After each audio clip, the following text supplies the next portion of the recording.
ঘটনাটা হয়েছিল মূলত ইংলিশ পরীক্ষার দিন আমাকে কিছু কোশ্চেনের অ্যান্সার জিজ্ঞেস করে। আমি না বলায় আমাকে হুমকি দিয়েছিল যে এরকম বাইরে গিয়ে মারবে। তো আমি সেটা অতটা ইসে করিনি যে কি মারবে এরকম। এবার পরীক্ষা শেষে পরের দিন যখন ইতিহাস পরীক্ষা, আমি পরীক্ষা দিয়ে বাইরে বেরিয়েছি, আমাকে সবাই মিলে ধরেছে। আমি বুঝতে পারছিলাম না যে ওরা মারবে, এরকম কিছু হতে পারে। তো আমি পুলিশকে গিয়ে বলেছি, এবার পুলিশ কি করেছে, ছাড়িয়ে দিয়েছে। ছাড়ানোর পরে আমি আমার একটা বন্ধুর বাবার সঙ্গে বাড়ি যাচ্ছিলাম। তো ওরা ছিল না সে সময়। এবার কিছুটা দূর যাওয়ার পরে ওরা অনেক কেউ মিলে এসছে, 20-25 জন প্রায় ছিল। হাতে ছিল মনে হয়, হাতে বাস ফাস ছিল, আমি দেখিনি। তো পিছন দিয়ে আমাকে ফেলে দিয়েছে।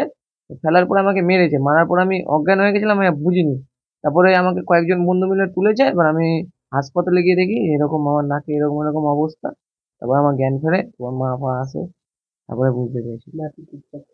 হ্যাঁ, ভেঙে গেছে না। না, আমি পরীক্ষা আজকেরটা দিতে পারিনি, শরীর খারাপ লাগছিল, নাকে ব্যথা করছিল।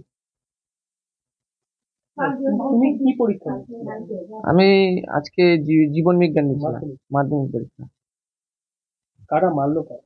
কারণ ওই গাউলিয়া মিলস এর ছেলে পেলে কয়েকটা। হ্যাঁ। পুলিশ কি জানো তো যারা মেরেছে চিহ্নিত করা গেছে? হ্যাঁ, চিনতে পেরেছো? এসছিল।